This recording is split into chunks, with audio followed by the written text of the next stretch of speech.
हम चलते हैं भैया, अब इंपॉर्टेंट चीज पर आते हैं, जरा आप समझिए। अजम्पशंस फॉर, अब हमारा ना फोर्स ऑफ अट्रैक्शन खत्म हो गया। अब हम बात करेंगे assumptions for modelling of ideal gas. जब वो आइडियल गैस के बारे में सोचते हैं, भगवान राम के बारे में सोचते हैं, तो कैसी पवित्र आत्मा सामने आती है। वो इंसान कभी झूठ नहीं बोलता होगा, भगवान राम कभी झूठ नहीं बोलते होंगे, वो मर्यादा पुरुषोत्तम है, वो हर स्त्री की रक्षा करते हैं, हर स्त्री की सम्मान करते हैं, है ना। एक आइडियल वर्ड समझ में आता है। ऐसी आइडियल गैस के लिए कुछ अजम्पशन है। अजम्पशन मतलब कुछ धारणाएं। तो चलो आइडियल गैस की कुछ धारणाओं को हम लोग पढ़ते हैं कि बेसिकली आइडियल गैस की जब सोच बनाई गई तो उसमें क्या धारणाओं को शामिल किया गया। तो चलो मैं आप लोगों को समझाता हूं। आइडियल गैस के पहली धारणा जरा समझिए और इसको कॉपी के अंदर लिखते रहिएगा, क्योंकि आइडियल गैस में ये धारणाएं जो है ना आइडियल गैस को आगे लेके जाएगी। Now this is the difference between ideal gas और रियल गैस। इस चीज को समझ लेना, समझ में आता है। और ये काइनेटिक थ्योरी ऑफ गैसेस में भी आप लोगों को देखने को मिलेगी। Number 1, the intermolecular distance between the two molecule in ideal gas is very large। जरा समझो, मैं अंग्रेजी में बोला हूं, इतनी अंग्रेजी मेरे को आती है। Intermolecular distance between the two molecule is very large। Are you getting my point? This is very large। अब जरा समझो, आइडियल गैस वो गैस है जिसके अंदर दो मॉलिक्यूल के बीच में जो यहां पर डिस्टेंस होती है, इन दोनों मॉलिक्यूल के बीच में डिस्टेंस जो होती है बेसिकली बहुत ज्यादा होती है।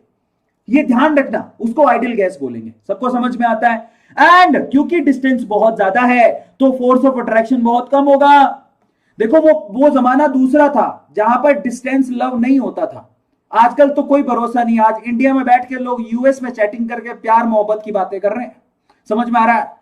तो वो चैट वैट पहले तो होती नहीं थी। तो आइडियल वर्ल्ड में कोई फेसबुक इंस्टाग्राम नहीं है। वहां दो मॉलिक्यूल के बीच में बहुत ज्यादा डिस्टेंस है और इतनी ज्यादा डिस्टेंस है कि उनमें प्यार मोहब्बत नहीं है। पहला अजम्पशन है। दूसरा अजम्पशन को जरा चेक करो। दूसरा अजम्पशन ये है कि यहां पर जो आइडियल गैस होती है उसके मॉलिक्यूल बहुत छोटे होते हैं, चुन्नू मुन्नू से। आइडियल गैस के मॉलिक्यूल चुन्नू मुन्नू से होते हैं, बहुत छोटे होते हैं। और बेसिकली वो इतने छोटे होते हैं कि मान लो जरा देखो, अगर मैं इनको कंटेनर में डाल दूं तो वो कंटेनर में तो फैल जाएंगे। ये फैल गए, आहा आहा चिकनक चिकनक चिकना आहा चिकना, फैल गए। आया सबको समझ में? ये फैल गए।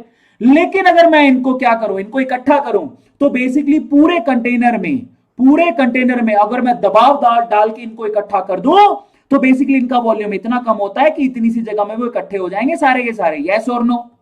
अगर मैंने यहां पर वैक्यूम क्रिएट कर दिया तो सारे के सारे मॉलिक्यूल को अगर मैं धक्का दे रहा हूं कि जाओ एक तरफ जाओ, तो बेसिकली सारे के सारे कॉर्नर पे जाके इकट्ठा हो जाएंगे और इतने कम वॉल्यूम में इकट्ठे होंगे कि हम लोग ऐसा बोलते हैं कि आइडियल गैस के मॉलिक्यूल के बीच में, आइडियल गैस के जो मॉलिक्यूल्स होते हैं उनका वॉल्यूम होता ही नहीं है, ना के बराबर। समझ में आ रहा है? तो यहां पर आइडियल गैस का वॉल्यूम बेसिकली ना के बराबर होता है कंटेनर के रिस्पेक्ट में। कंटेनर बहुत बड़ा होता है। तो यहां पर हम लोग क्या मान के चलते हैं कि कंटेनर का वॉल्यूम जो है बेसिकली यहां पर इतना ज्यादा होता है as compare to volume of gaseous molecule. ये दूसरा असम्पशन है जो आप लोगों को ध्यान रखना है। तो पहला असम्पशन क्या था? डिस्टेंस बहुत ज्यादा होती है।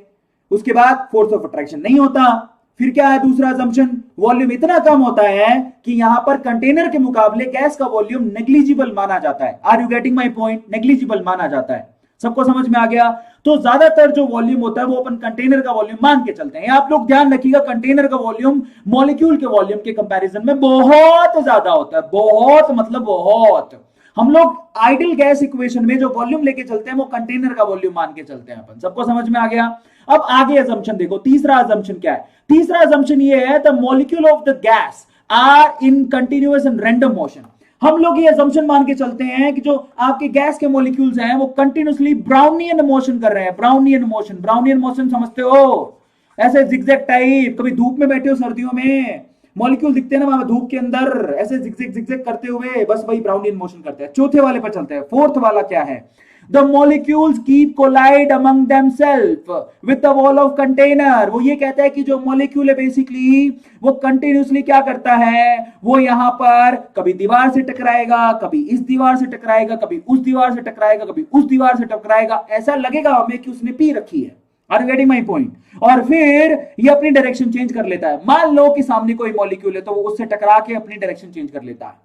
उसने पी रखी है, ऐसा लगने लगता है कि इधर टकराया, उधर टकराया, उधर टकराया, इधर टकराया और टकरा टकरा के अपनी डायरेक्शन चेंज करते रहता है। जाना था अपने घर, पहुंच जाता है गटर। आ रहा है समझ में? टकरा टकरा के वो जिगजैग मोशन करते रहता है। Are you getting my point? चौथा असम्पशन सबको समझ में आया? मजेदार तरीके से पढ़ा रहा हूं, जरा देख लो, ठीक है। और फाइनली जरा आप चेक करना, the collision are elastic in nature. मजे की बात देखो, ये जितने भी कोलिजन होते हैं, मैं सब मान के चलते हैं कि मान लो यहां से टकराया टक, है ना, मान लो यहां से टकराया टक, मान लो यहां से टकराया टक टक टक टक, ये जो टकरा रहा है ना बेसिकली वो कंप्लीटली इलास्टिक होता है। What do you mean by elastic? Elastic का मतलब ये है कि जब ये टकराएगा तो टकराने के टाइम पे ये कोई एनर्जी ना तो लूज करता है, ना ही वो एनर्जी कोई गेन करता है। उसकी स्पीड पहले जितनी थी उतनी बाद में रहती है, उसकी एनर्जी पहले जितनी थी उसकी बाद में उतनी एनर्जी रहती है। क्या गजब की चीज पी के बैठा बेटा है। टकराने के बाद इसकी कोई एनर्जी लूज नहीं हो रही। लूज ना होने का मतलब इलास्टिसिटी होता है। जब टकराने से पहले जो एनर्जी थी, टकराने के बाद भी बंदे की वही एनर्जी है। टकराने से पहले जो वॉल्यूम था, सॉरी वेलोसिटी थी, वेलोसिटी, टकराने के बाद भी वही वेलोसिटी है। तो भाई साहब बंदे में दम है।